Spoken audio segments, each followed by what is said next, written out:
What's up, my Nimbugs? It's your boy Coder once again back on the Elestrals channel, and today I'm joined by a very special guest, Mr. Cimoooooooo from the Yu-Gi-Oh space. Would you like to introduce yourself? Yeah, I'm a humble YouTuber. I just got into the Yu-Gi-Tuber Grand Championship at 7 subscribers, so it'd mean a lot if you guys really subbed to my small channel, truly. I'm here because Kevin bullied me into looking at cards that are like Yu-Gi-Oh, but... all joking aside, I'm excited to be here. I think this is going to be fun. We've been in the content of just reacting to cards lately, so I think this will be a good time, especially because it's like a game that's like not familiar to a lot of people, all things considered. I think it's going to be a good time.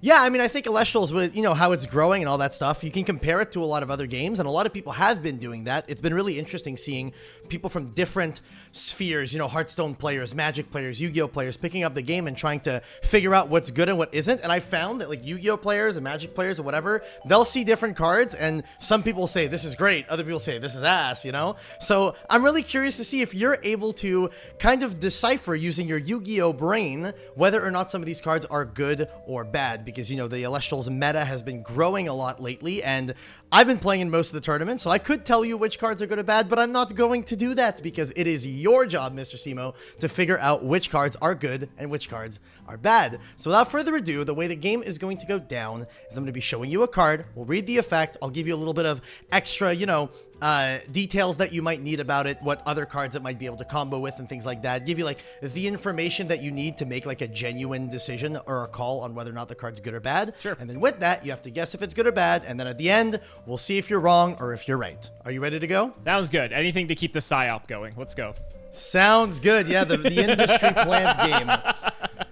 So, Alex, this first card you might have heard of, okay? So I'm going to show you this card, and you tell me if you have heard of the one and only Astrabbit. Starting me off easy. So I don't want to say easy. So I know of this card for context. I've heard of this, but in terms of like actually reading this card, I've never read this card. I've just like in random discourse on Twitter, I've seen people mention this card here and there, but that's like the extent of it. So Astrabbit, fun name. It is a 2 attack, 5 defense. I'm not sure if they call it that, but I'm calling it that. When this Astrabbit receives 1 or more spirits, Thunder spirits, yeah, specific, because that has to be specific to the color, right? Not necessarily. So in this game, you're allowed to cast Elestrals with the incorrect color, but if you use the incorrect color, they're just a vanilla. But this Astrabbit basically says anytime it receives a Thunder Spirit, you get to look at the top 3 cards of your deck, add 1 of them to your hand, then shuffle the rest back.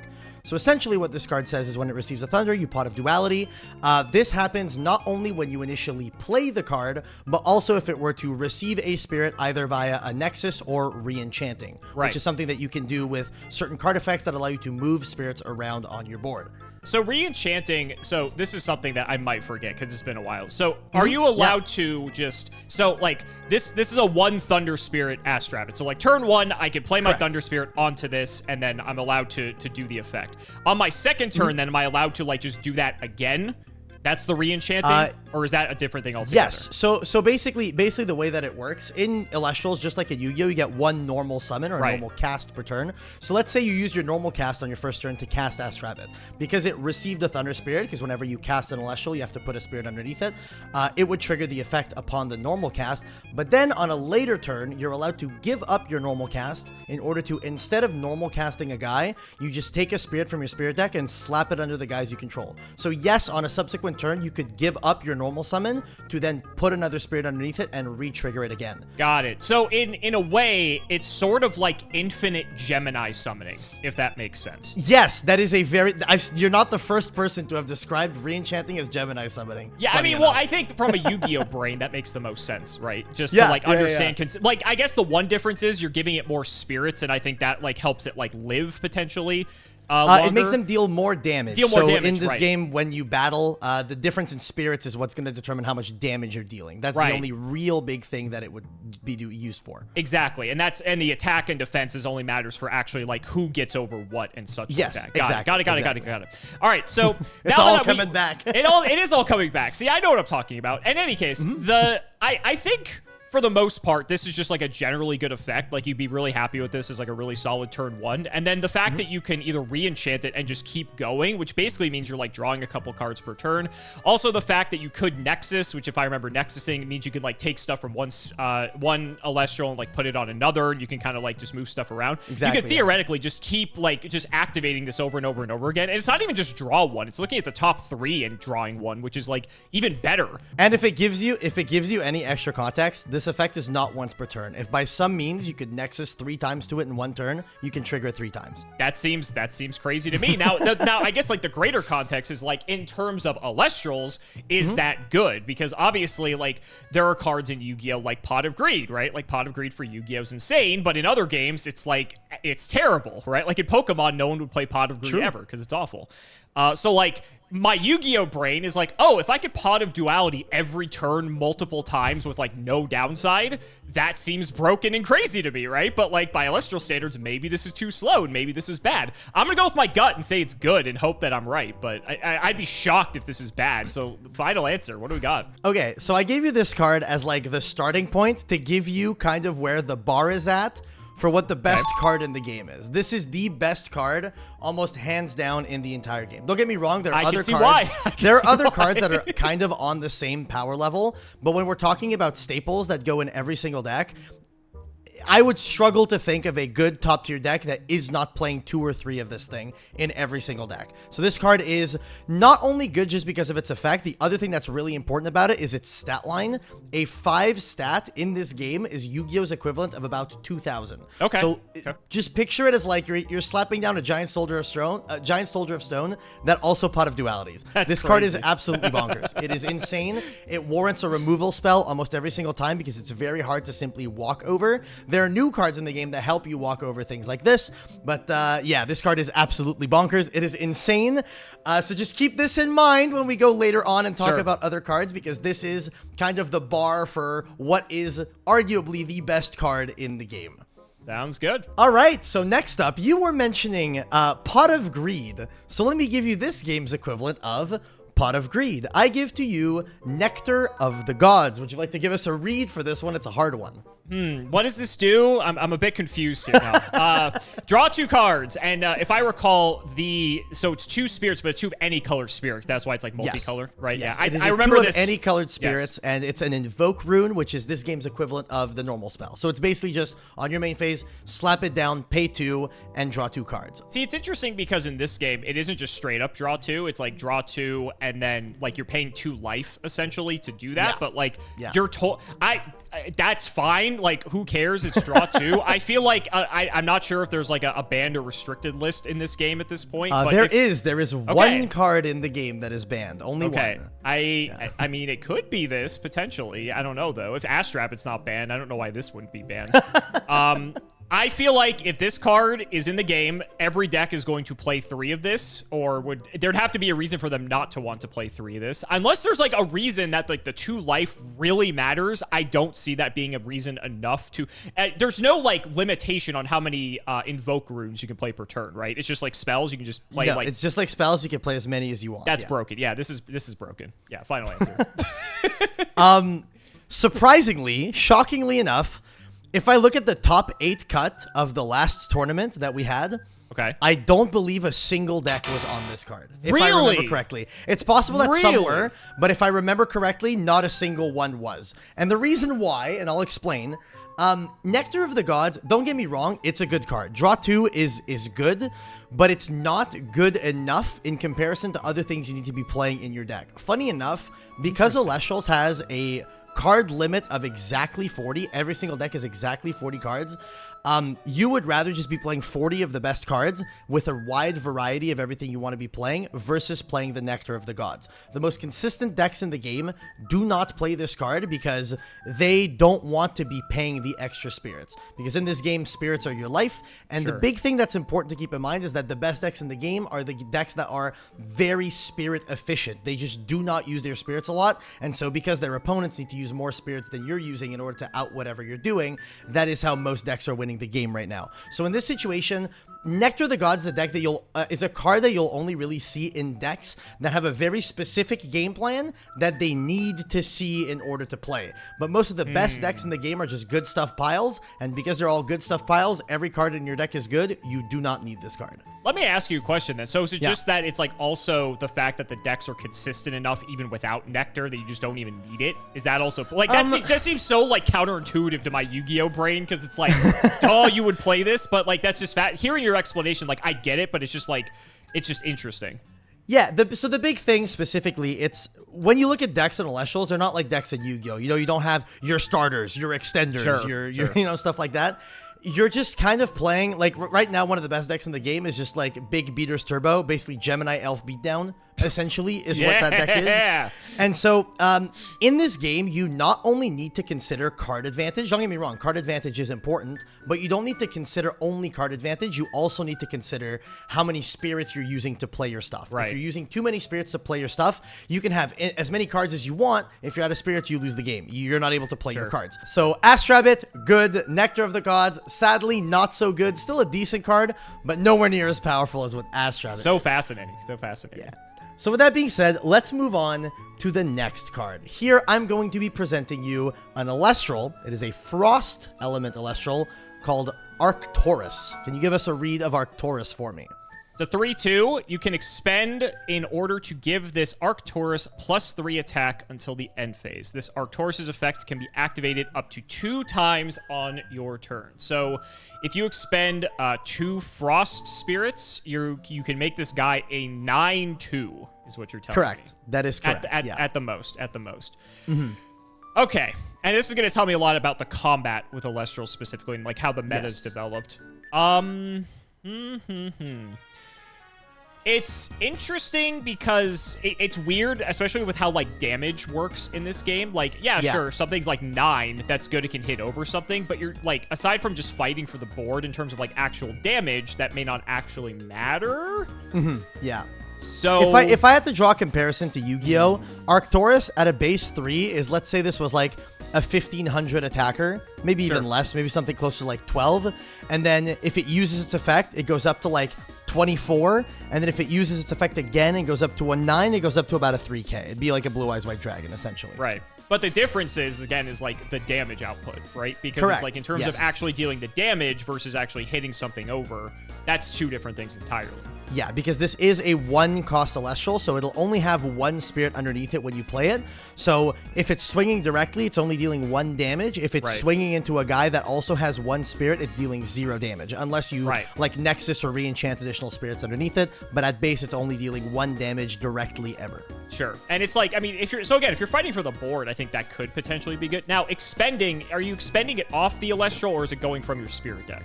Expend is specifically to pay from your spirit deck to your underworld, which that's what I thought. Your graveyard. That's what I thought. Yeah. And that's interesting, right? Because it's like, would you pay a Nectar of the Gods to make this thing a giant thing? And like, maybe, because then again, if you're fighting for the board, Nectar of the Gods. What a good comparison. I mean, like, that's what you could. No, you're right. Do. You're so right. Yeah. You are so correct.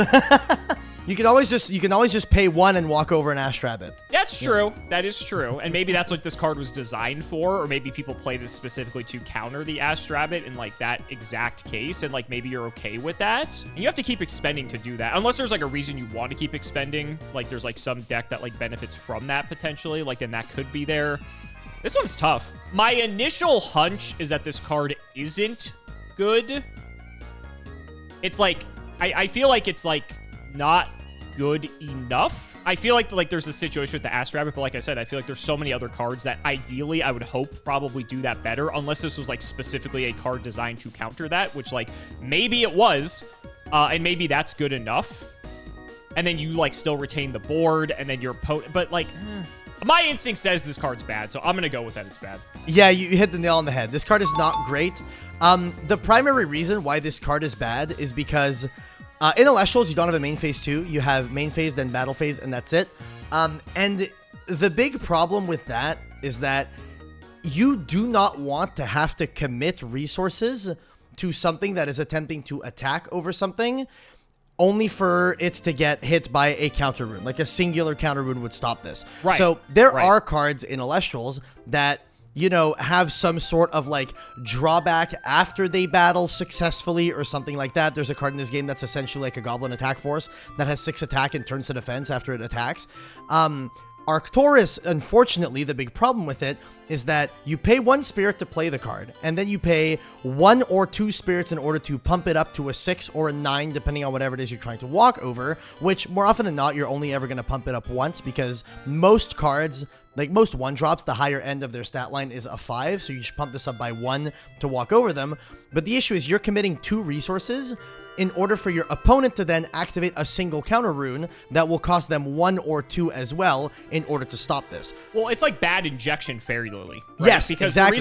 the reason why Fairy Lily's good is that your opponent has to decide to use removal on it before you pump it. Where If this card triggered in the damage step, like if you could in the damage step decide to use its effect, it would be a good card. This would be a good card in that case. That's why Fairy Lily was good, especially because I'm assuming the game is still relatively as simple as older Yu-Gi-Oh, which that's what it seems like to me from the little that I do pretty know. much is, yeah. So, yeah, and Fairy Lily was good for that reason, right? You didn't have to pay 2K and walk into a Saku. So like, yeah, I get it. It's just slow. Yeah, Arctaurus, that is the only big problem, is that it's a high investment, only for you to get hit by any counter rune in the game and lose. Right. And unlike Injection Fairy Lily, you can't just like game your opponent with it either, right? It's like, oh, no, good, I'm gonna do my one damage. Yeah. Yeah, precisely. That's a huge difference.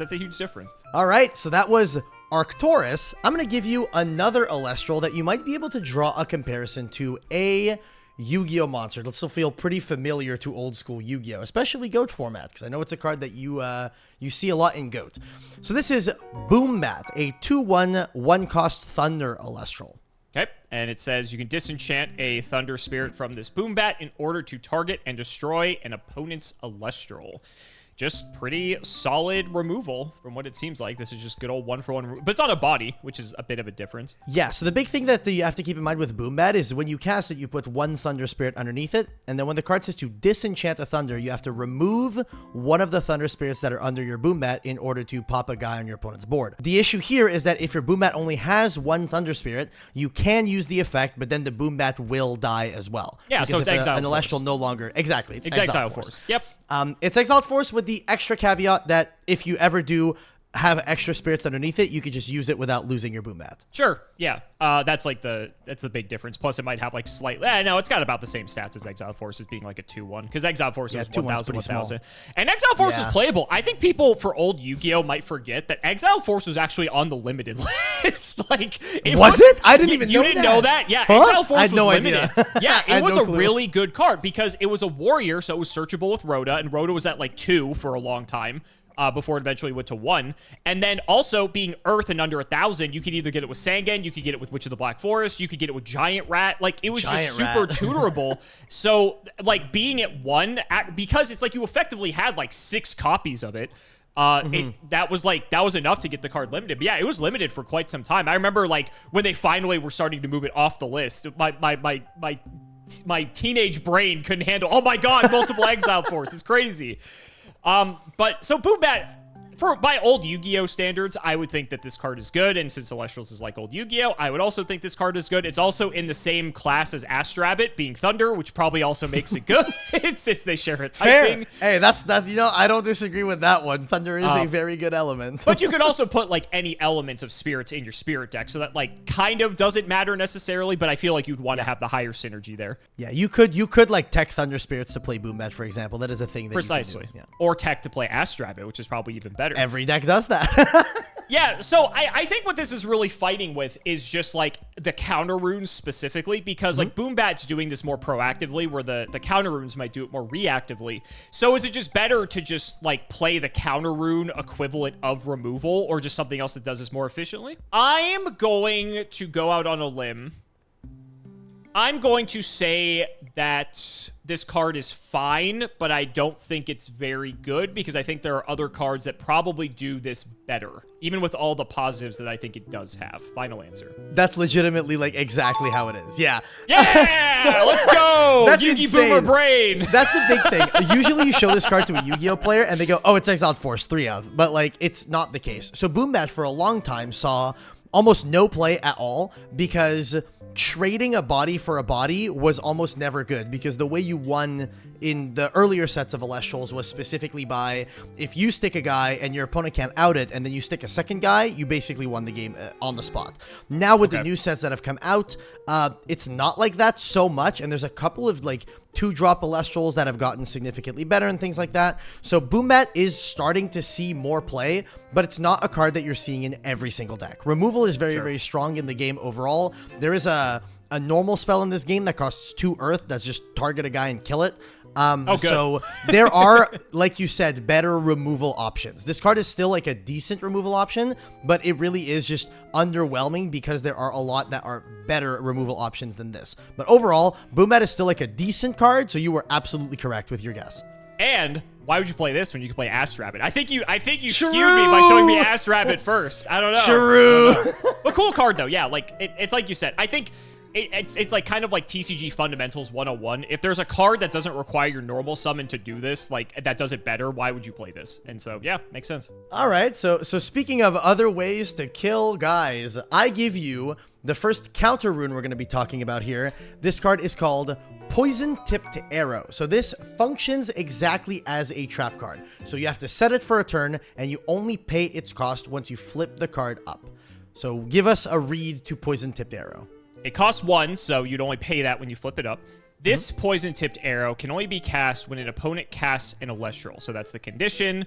Target it and give it -2 attack until the end phase. During this turn's end phase, you can expend a, I'm guessing that's anything, considering this is anything, correct. Yeah. Any spirit equal to its enchantment cost in order to destroy it. So clarify that last part for me. I think I get it, but... So basically, if my opponent was to normal summon or normal cast or special cast or any sort of cast, a 1-drop, like a 1-cost Celestial, I would flip up Poison Tipped Arrow, pay 1, -2 their guy, and then in the end phase, I pay 1 more, kill it. If it's a 2-drop, in the end phase, I'd be paying 2 instead of 1 to kill it. If it's a 3-drop, I'd be paying 3 in the end phase to kill it. Got it. So basically, you pay 1 to -2 it, and then you pay whatever that Celestial costs to kill it in the end phase. So it's like delayed trap hole. That's like yes, exactly. That is a very good way to describe it, yeah. Now, if I recall, there is no summoning sickness in Elestrals either. There is no summoning sickness. Right, which is one of the reasons why this game is fun. Yes, agreed. So that's really interesting. Does Yu-Gi-Oh have like a card similar to this? I'm trying to think, because it's like, it has like, when I read this at first, I'm like, this is like Adhesion Trap Hole if it killed the monster in the end phase, and that would make that card slightly better, but I don't know if that's good enough. Like, I'm trying to figure out if that's good, because the problem with this that I see is they can still do plenty of stuff with this, like with the card. Like, it doesn't negate the effects, it just -2s the attack, right? So if you go, like, take the Boombatt, for instance, right? If they go Boombatt and you have Poison Tipped Arrow, you're like, well, I mean, they're just gonna Boombatt me anyway, right? So that doesn't even do anything in that instance, because it's like you just wasted it. But if it's like Astrabbit, and then it's like, okay, they're going to play this Astrabbit, then I can Poison Tipped Arrow it as 0 attack, but I could still, they still get to Duality, and possibly even Duality multiple times, but you get to kill it at the end of the turn. That still could be good enough, but you're paying 2 to do that, and is paying 2 to do that better than drawing 2 cards off of, like, Nectar of the Gods? Maybe. I don't know if I guess my biggest issue is I don't know if this is too slow, because I also feel like there could be ways that, like, other things can be done to the Elestrals that it's like, okay, if you Poison Tip Arrow it, if they already get the value out of the card anyway, then, like, okay, if you kill it, cool, like, that's fine. But if Astrabbit's, like, that big of a problem, like, maybe you'd still want to play this anyway. I do feel it's really contextual on the rest of the removal in the game. I feel like if the removal is bad enough in the game, which doesn't seem to be the case, I feel like this card would be good, but I feel like if the removal is really good in the game, which seems to be the case from what I'm understanding,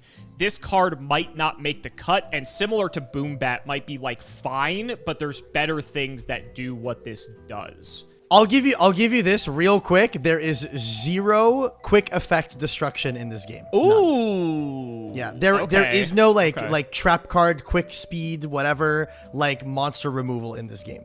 Ooh. So then this is the closest you have then, technically. So knowing that, now it's a question of, would you just rather have proactive removal that's just better and you just eat the... Like, if your opponent Astrabbits, right, they're still going to get to do all that anyway.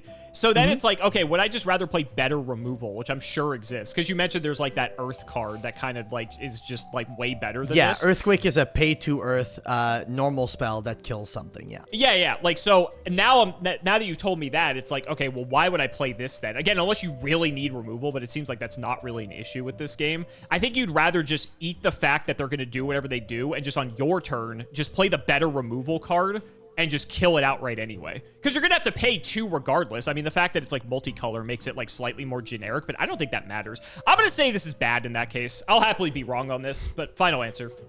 Okay, you are, like, kind of wrong on this, and the reason why is because, yes, Earthquake is a very good card.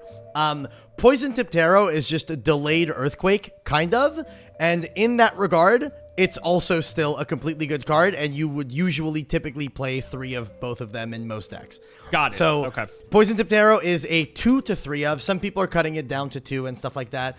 Some decks aren't playing it at all, but I don't know how correct that is. But the big thing with Poison Tipped Arrow that's, like, interesting to keep in mind is the -2 attack can come up. So you brought up the example of, like, if they just cast an Astrabbit and you PTA it, if they were to go Astrabbit and attack to try to poke in for 1 damage because maybe they have a defensive card to protect it, it would make it so that the Astrabbit doesn't deal any damage to you and then you get to kill it in the end phase. Or let's say you have a 4 attack guy on the board, which is like the most common stat line, and your opponent summons a guy that's a 5. You go Poison Tipped Arrow, drop this guy to a 3, they can't walk over your guy, and then end phase you get to kill it. So they have committed their normal summon to a bad play that they've not been able to capitalize on. So sometimes Poison Tipped Arrow in that regard is really useful. So more often than not, it just uses a removal spell, but there are times where Poison Tipped Arrow really, like, saves your ass and drops a guy that your opponent summons to, like, below a stat line that they need to walk over one of your guys. Sure.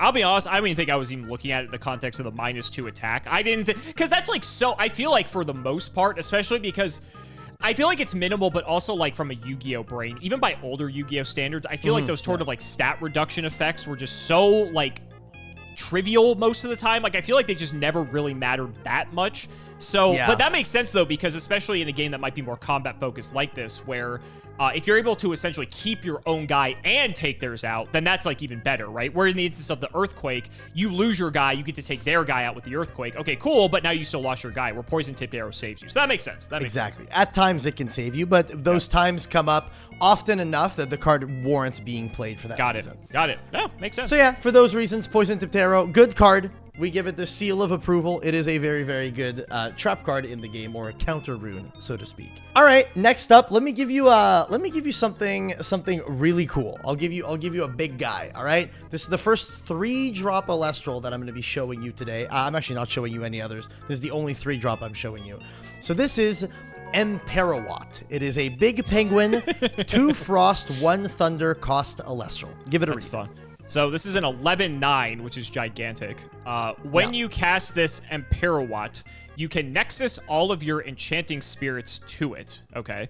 You can disenchant 3 of anything in any combination of frost and or thunder from this Emperowatt in order to destroy each card on an opponent's field. Oh, that's fun. So basically what Emperowatt does is when you play it, you get to take every spirit that is under all of your other cards and you move all of them to this guy.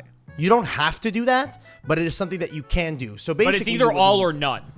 It's all or none. So you'd be wiping all the cards on your board to move them all to this guy, and then it can disenchant any 3 spirits in combination of frost and thunder from itself in order to wipe every single card on your opponent's board. And to play this, you have to ascend it twice, right? From its, like, first form? Yes or no. So the way Ascension works in this game, picture it kind of like as a tribute summon, sort of, but also kind of like as a Pokemon evolution.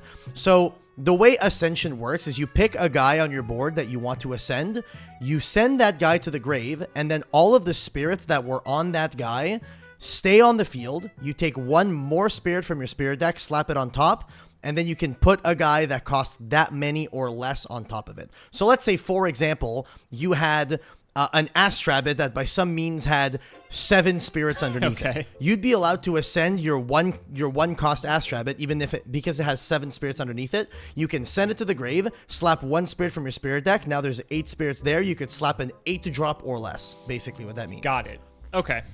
So you could go into a 3-drop with a 1-drop, provided that 1-drop has enough spirits. 1 spirit has 2 spirits underneath it, because you can send that guy, slap 1 more, and then you slap the Emperowatt on top. Emperowatt also has an alternate way of being cast, which is with its 2-drop. So I'll just show you what its 2-drop does. I give you Penguwatt. So Penguwatt is the way that you would, in engine of this like penguin engine, summon out the Emperowatt from your deck. So this one says, during your draw phase, you can disenchant a Frost or a Thunder from anywhere on your board to special ascend this into Emperowatt from deck. So basically, you have to have Penguwatt, survive a turn, and then on your next draw phase, you can disenchant one from any of your cards, slap Emperowatt on top, and then trigger the Emperowatt to like take all the spirits onto your board, onto itself. And then you're able to then, if you want to, just like nuke the opponent's field. And the opponents, at most, they would have 8 cards. No, because there's the stadium runes too, so there could be a little bit more. Yeah, at most they could have 9, yeah. I mean, powerful effect. We like nuking our opponent's field, especially when it's one-sided. You're also, like, potentially nuking your own field, considering if you do use the first effect, that could potentially be bad. But, like, depending on the situation, if you're doing, like, a reset like that, I think the biggest problem with this card could just be the, like, ramp up to getting towards it, because, like, if you're in a situation where you can't play this could just be a real liability, even though the payoff is there. And maybe the game is, like, fast enough where it's, like, you're not playing, like, these larger guys, essentially, just because it's, like, you know, playing small value stuff like Astrabbit's just, like, better. That's possible. Because, I mean, there are plenty of cards in Yu-Gi-Oh! Like, what's the card I'm thinking of? I'm thinking of, like Gandora, Dragon of Destruction, right? It's that just, like, nukes everything, but, like, no one plays it because it's a 2 tribute and it's bad. So, like, does this fall in that same camp? And I'm, like, almost tempted to say yes, even though, like, the difference is there's ways to get this out a lot easier, I would say. Ways, I would say there's a way. Oh, wait, it's specifically okay. Penguwatt. One way. But then it's like you're committing your whole deck strategy to doing that. And then there's the problem where, like, if your opponent doesn't really have a lot going for them, that, like, you just have a giant guy, and, like, sure, that might be enough. I mean, keep in mind, again, the damage that you It's deal just is determined by the amount of spirits that are under your guy. So if you, like, Emperowatt, like, drain everything to your board, you might have, like, a 7-spirit Emperowatt, which could deal 7 damage, potentially, if the attack connects. Yeah, that's well, I mean, I would hope it connects if you disenchant and nuke their board, but... Are there hand traps in this case, or gores? Is there gores what? There is no gores. There is no battle fader. Those yet. cards do not exist in this game. No, not yet. Next set, not yet. Spoilers. I'm going to say that this is bad because it's just because of the fact there are the inconsistency issues with, like, having this card. There's going to be, like, points where this is, like, a liability and you wish this was, like, any other card. That's going to be my guess. Yeah, you're absolutely correct. In this game, in general, 2- and 3-drop Elestrals, unless they're, like, really easy to get to or borderline just, like, play themselves without anything else necessary, they're really bad because removal is very prominent in this game. And these cards have no protection. You could just be investing everything into a big Emperowatt, and there's a counter rune in this game that's basically imperm. So, like, you could be using Emperowatt, take everything from your board onto this Emperowatt, and they go Emperowatt effect detaching 3 from itself, and then they go Gorgon's Gaze, and then your Emperowatt doesn't pop anything and can't attack, and then it's like, well, I'm now sitting with a big penguin on my board, and 1 Earthquake just clears it, or even a Boombatt clears it at that point, you know?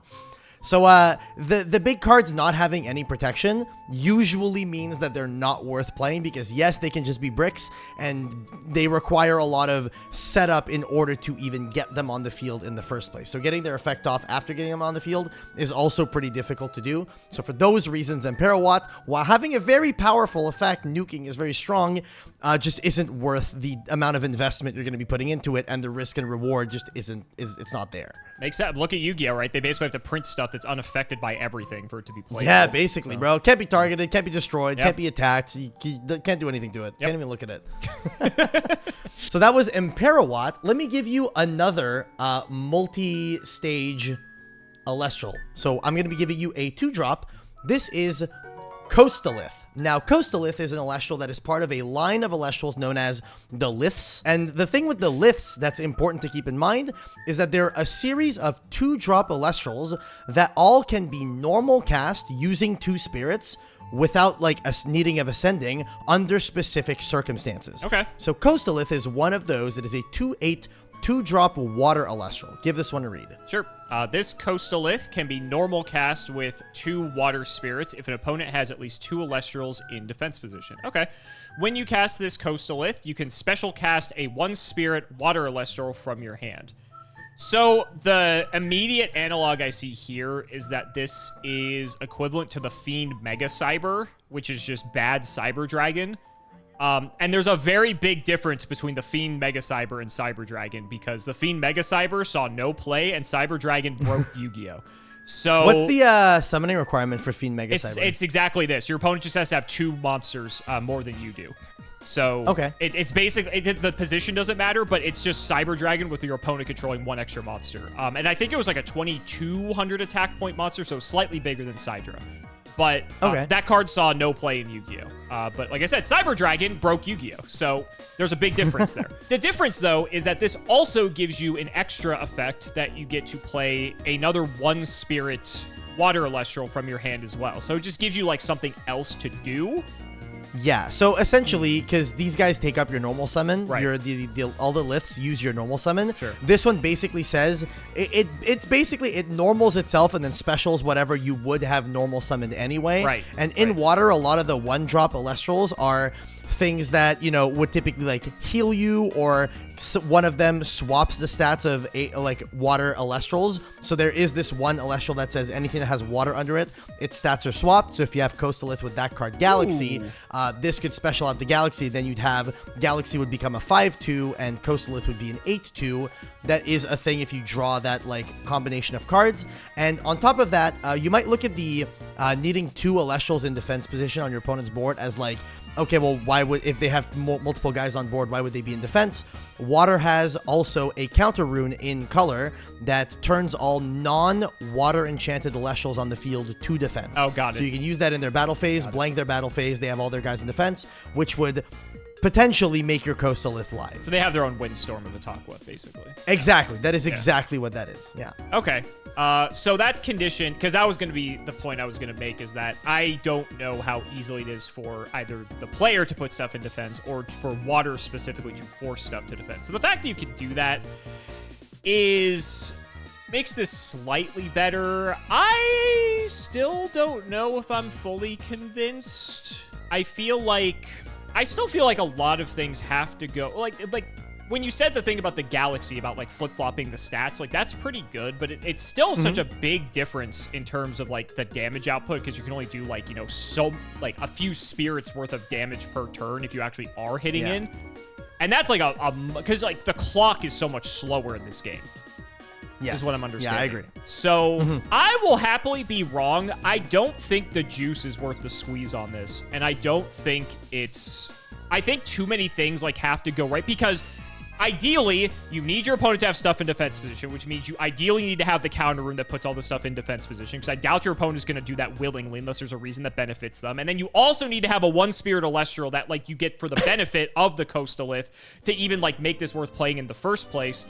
And then if you want to make this thing good, you need to have this other card that also, it just seems like there's like too many hoops you're jumping through. So I will happily be wrong, but I don't think this is very good. Okay. So in the line of Liths, there are some that are unbelievably broken, and some that are really, really bad. Coastalith happens to be the worst one of the bunch. So you are absolutely correct. You hit the nail on the head there, where this card requires too much setup. It requires that you activate and resolve a Tsunami, which a lot of people are playing around by simply water enchanting their Elestrals anyway. So Yes, there are some that's cool. times where your opponent might have 2 guys in defense, but a lot of people are playing around Tsunami by whenever they put a big guy on board, they just slap a water underneath it and forego the effect. And they're like, I want my beater, and he's going to be water, and I'm not losing to Tsunami. And on top of having the Coastalith, you need to also have a good 1-drop water Celestial in hand to pair with it. I think if this card could summon back from the grave, it would legitimately have seen play in water decks, but because it summons from the hand, it's unfortunately just not that good. Yeah. Like, it really is just one of those things where you're not going to be able to slap this card down until at least turn 4 or 5. And when you're doing that, like, you've already committed a bunch of your good water guys to the board, so they're going to be in the grave, so you won't have a bunch of good guys in hand to summon alongside it. Yep. So for that reason, Coastalith, nowhere near as good as the other liths. Like, literally the best lith in the game just says if your opponent has 2 more spirits on their board than you do, you can just normal cast this guy down with 2 fire spirits on summon MST. The card's busted. That's great. This That's card, way better. Yeah, exactly. Coastalith in comparison, ass, but even like in a vacuum, card's not great, unfortunately. It requires too much setup. Okay, let's see. How many more do I have here? I have 1, 2, 3 more cards to go. We have a guy, a spell, and a trap. I'm going to give you those in that order. So we're going to start with the guy. I give you Vysceris. Now, you as a Blackwing enjoyer, you might read this effect and think, damn, is that Shura the Blue Flame? Give this one a read, why don't you? Sure. 4/2. This Vysceris gets +1 attack for each Vysceris on the field. That's fun. When this Vysceris destroys an Elestral in battle, you can special cast a Vysceris from your hand. It's literally Shura. It's literally, well, actually, no, because Shura can summon an attack. That's a big difference, but it gets you another guy. A Vysceris specifically. Yeah. So for context here, Vysceris is a 4 attacker, but it's +1 for all Vyscerises. Right. That counts itself. That counts the Vysceris on your opponent's board as well, if they have any of them. Right. So it goes up to a 5 natty just because of itself being on the board. And then when it walks over a guy, summons another one in defense. So then they'll both be 6 attack. However, the one in defense will be a 2. One extra piece of context in this game, if 2 guys crash like this, like let's say you crash your Vysceris into one of your opponent's 5 attack Elestrals and they're both destroyed, in this game, your Vysceris will still trigger and still summon one from the deck. That's insane, but okay. Sure, that's fine. Okay. You said like 5 doesn't kill Astrabbit. Just saying, doesn't kill Astrabbit. It doesn't kill Astrabbit. Nope. That is correct. They needed to give it. They needed to give it one extra attack just to make sure that it could. Well, obviously in Yu-Gi-Oh, this is very good. And if this is akin to older Yu-Gi-Oh, like Shura was like just a dominant card. It's not exactly Shura though. It's only getting well, to be fair, Shura can't get Shura. Shura has to get other things, but Vysceris only gets Vysceris. So is that technically better? I think the toolbox capability of Shura's probably better.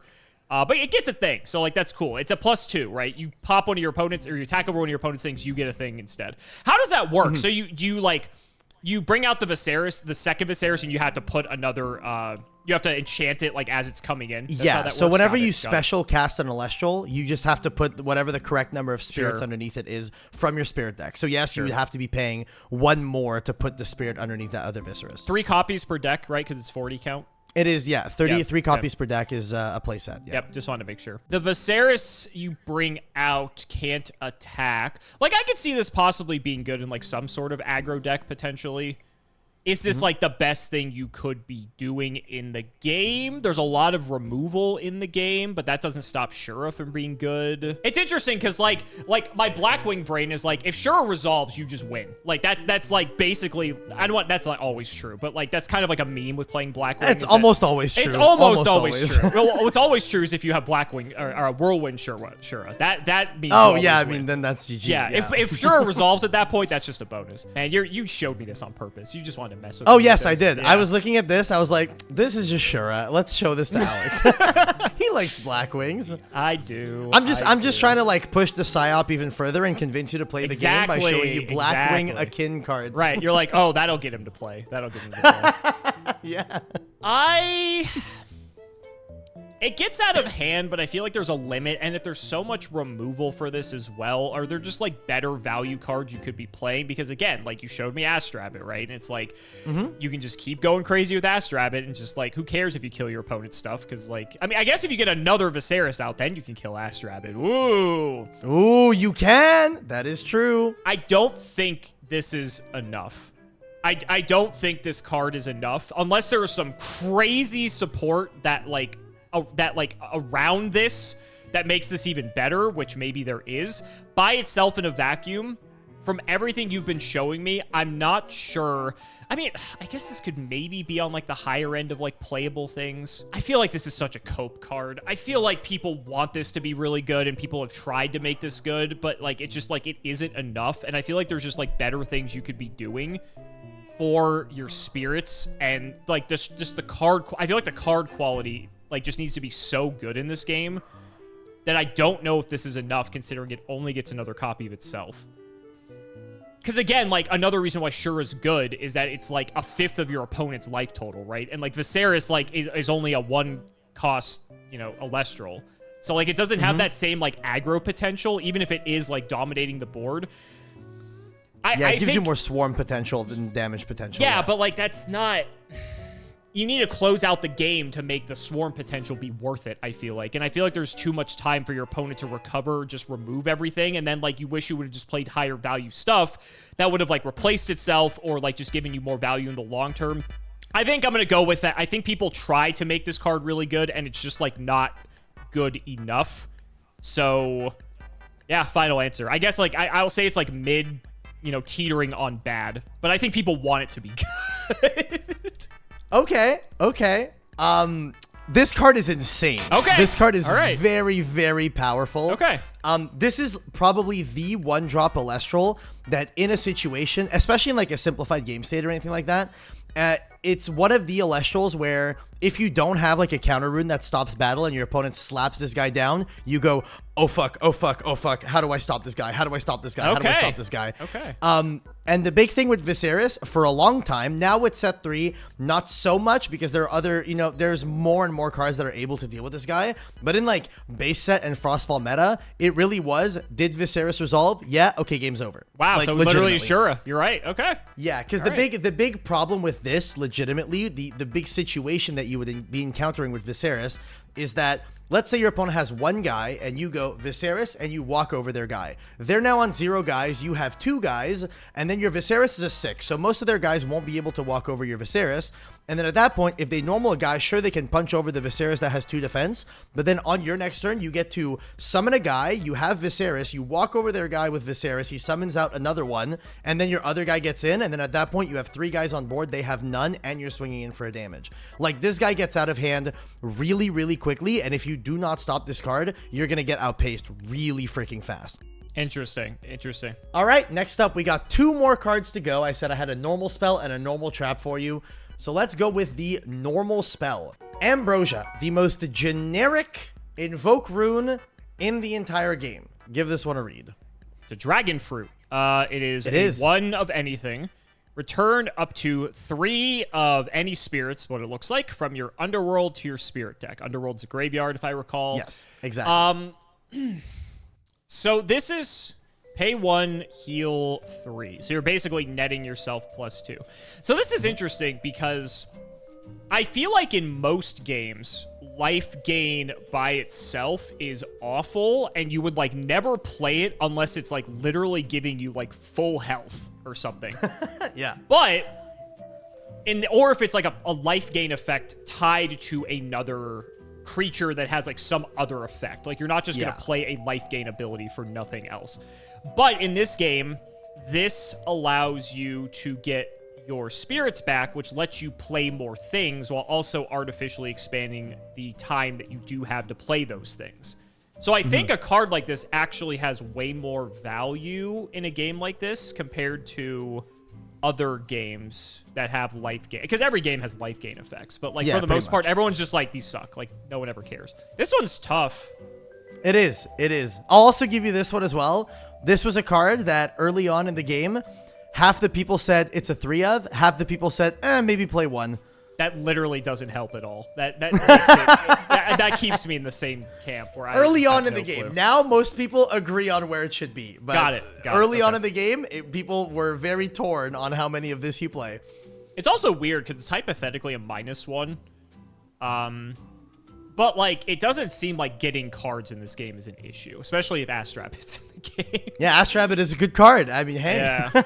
we've just been preaching Astrabbit all day. That's true. That's true. See, I'm learning. So, at most, there's 3 copies of this, potentially. That means you could, at the most, give yourself 6 extra spirits, which either gives you an extra, like, 20 to 30% life, and or that means you could play anywhere from, like, 2 to 4 more cards, potentially.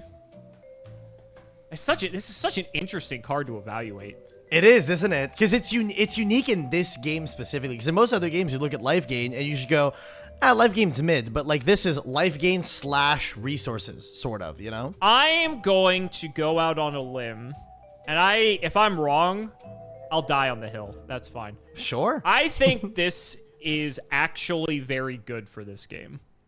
I think the fact that it gives you more resources to work with, and it's also just, it buys you more time, yes, but it's the fact it gives you more resources to play with. And the biggest limiting factor in this game is the fact that you only have, in theory, 20 spirits, right? And you play those spirits, you have to move them around potentially if you nexus them, but that's like a finite number. And maybe there are other cards in the game that help you get your spirits back, that I don't know. But if this is essentially giving you 6 extra resources so that you can go from playing 20 resources to 26 resources, that's kind of the equivalent of just letting you play more cards than the opponent, assuming you see some copies of Ambrosia. And so I think that's worth a minus in terms of card economy. I don't think the card economy is an issue here. I think it's really just like if it's like just worth playing this over anything else. Yeah, going from like 20 to 26 max means that you have potentially several more plays than the opponent does if you see all 3 of these and they don't see any. In an example of like they're playing, if you're both playing max copies. So is that your final answer? This card is good? Yeah, I think it's counterintuitive, but I actually think for this game it's good because that's like the real limiting. Aside from normal ascending and Elestral, that's the only other limiting factor is the spirits. And so the fact that you get to play more things, especially when a lot of the things people are playing are low cost, like at 1 or 2, that's a lot of extra things you could potentially be doing to like really put the pressure on your opponent. So yeah, I actually think this is good. Yeah, I'm gonna be so wrong and you're all gonna make fun of me. Yeah, I think it's good. I think it's actually good in this game. Final answer. This card's a staple 3 of. You play 3 in every single deck. Yeah. Okay, thank God. All right. And the reason you play 3 in every single deck, yes, it's because it lets you play more cards. That is one of the reasons why it is like a really good card. Late game Ambrosia. I've drawn the comparison to this card. I've been calling this card Max C. And the reason why I've been saying Ambrosia is the Max C of this game. The reason I've been saying this card is the Max C of this game is because typically with Max C, if I resolve it, then you resolve it, it's kind of fair. If I resolve 3 Max C in a game and you resolve none, I am 100% winning no matter what you're playing. You know what I mean? Wow. Ambrosia, it's one of those cards. Like if I see 3 and you see 1 in a game, if I don't win that game, it is because you have massively outpaced me and I have massively misplayed somewhere. The more Ambrosia you see, the higher your odds of winning the game almost every single time. And the big thing to keep in mind with this as well is the fact that Ambrosia lets you pay 1 to return any color that you want. So let's say you're teching in spirits for a specific card and I was gonna say spend that. those spirits or whatever, you can heal back specifically the spirits that you need to play the cards that you need. So with Ambrosia, you don't fire it the second you see it. You just hold it until you need spirits of a certain type that you might have expended, and you go, okay, I'll get those back, and then play my card. Yeah, and that's really important too, because especially if you're playing less of one type of spirit than another, and like you really need it, because you can't afford, you can't like misenchant something, right? Like that's where this card, it's almost like, it's like mana fixing in quotes. Correct. I'm doing air quotes exactly. Right now. Yeah. So no, that makes sense. That makes a lot of sense. Yeah. Okay, good. I'm glad that's so crazy how a game managed to make life gain good. That's so funny. Yeah, life gain is very, very powerful in this game. There are Elestrals that have effects like this, but Ambrosia does it best because it's generic. All right, last card incoming. I can't wait to see how you react when you read this card, because you can probably draw a comparison to a Yu-Gi-Oh card with this one as well. Go ahead and read Helios Chariot Ride. This is a trap card, by the way. All right, Helios Chariot Ride. It's 2 of anything. This Helios Chariot Ride can only be cast during the draw phase. Opponents cannot cast runes this turn. Oh my god. Boy, we love making sure our opponent can't play the game, huh? So this is a counter rune, so it's like a trap card, so you have to set it for a turn, and then you can fire it either on your opponent's draw phase, so that they can't cast any runes during that turn for themselves, or you can wait for your own turn, cast it on your own turn, in order to prevent your opponent from using any of their counter runes to disrupt you. Got it. So this is basically Cold Wave, is what this is. Yeah, it's Cold Wave / Red Reboot, yeah. Right. And those cards are never... Let's just keep in mind that both of those cards are currently banned. They're banned. They're banned. They're banned. I guess, like, this one's tough because without knowing the other... And don't tell me. Without knowing the other forms of things that interact with back rows specifically, I feel like this is sort of tough to evaluate. If there are just, like, MSTs or other, like, things that are not in the form of a counter rune, right? If it's like an invoke rune or something like that. Yeah. And it actually disposes of the card. Not that Cold Wave is bad because it doesn't like take care of the card, but like Cold Wave was good only in like very specific decks. And the reason Cold Wave was good is because typically when Cold Wave was resolving, the opponent was either going for game or they were going for a push where they put themselves in such an advantageous position that the opponent had like 0 chance of winning.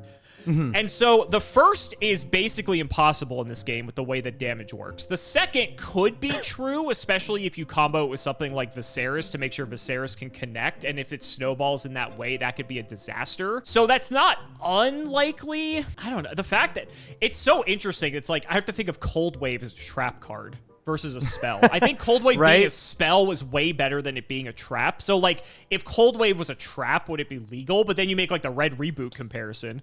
Well, Red Reboot is a trap, but it's not really a trap card. Let's be honest here, you know? Yeah, I think saying it's a trap Cold Wave is probably better. Because like Red Reboot can be used reactively. You don't have to do it specifically on the draw phase. The one thing that I will point out, this card is one-sided. Where Cold Wave is both players, and that also is a huge difference. That is the other big difference here. I mean, anytime there's a card that makes it so your opponent can't play the game, like that's always like the alarm bells go off of like this card is probably really good and bad. And like there's you know, we have to like have this one on the peripheral of like, okay, this might get hit at some point. You do get to draw your card before you decide if you want to fire this. It's kind of, I guess it's also like, I mean, I guess another example of this would be like Trap Stun. I guess like yeah, it's very Trap Stun, but you can't chain it to a trap card for them to lose that card advantage. Right, exactly. That's why it's like I said Cold Wave first. Like I said, I feel like if you're really trying to make a push and make sure something gets through, then this is like the card you want. Because I mean, it should be pretty obvious to you if that can work. Like, how would this work? Turn 1, you go like, what's my made up scenario here? Turn 1, you set Chariot Ride, you Astrabbit because it's the best card. You get more cards. Cool. Next turn, your opponent does something. You don't care. Your turn comes back around. You flip this. You summon Vysceris. Vysceris gets in, and now the snowball begins. Not to mention you still have Astrabbit to, like, just keep... Man, that seems like it could get really out of hand, potentially. And then if there's things that pop the runes, too, while they're under this, then they can't even cast them, like, in response, potentially, if they're more, like, reactive or, like, chainable. So, like, that's disgusting. It's so weird, right? Because, like, Trap Stun was never hit on the list, but Cold Wave is banned. So yeah, well, I mean, yeah, I could see it. But, I mean, you also, like, imagine if you could Trap Stun, but Trap Stun was also Spell Stun if you wanted to use it on your opponent's turn, you know? I suppose, because I guess it does stop spells, too, because it's any rune. It's not like it's just counter rune. It's all runes, so the field spells as well and everything, they can't be cast. I think this is the most interesting one you've showed me, to be honest. Just because it's like, from like all the Yu-Gi-Oh knowledge, I think it's like really tough to evaluate. I think this is a really good one specifically because it's either the most broken, insane trap in the entire game, or it's just complete dog shit, right? Like there's really like no I don't feel like there's an in between. Yeah, you can't be like, it's okay. Because you can still do everything with your regular Elestrals. You just can't use the actual runes themselves. And is that enough? Like, are the power of the Elestrals good enough that, like, if you get hit by this, you're like, okay, that sucks.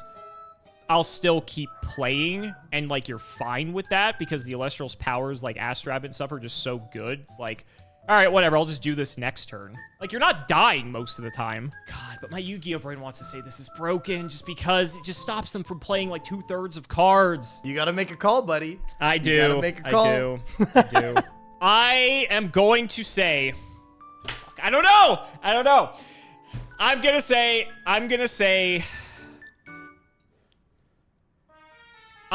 it's good. I think just like shutting off so many different things, the like Vysceris example, I think it, I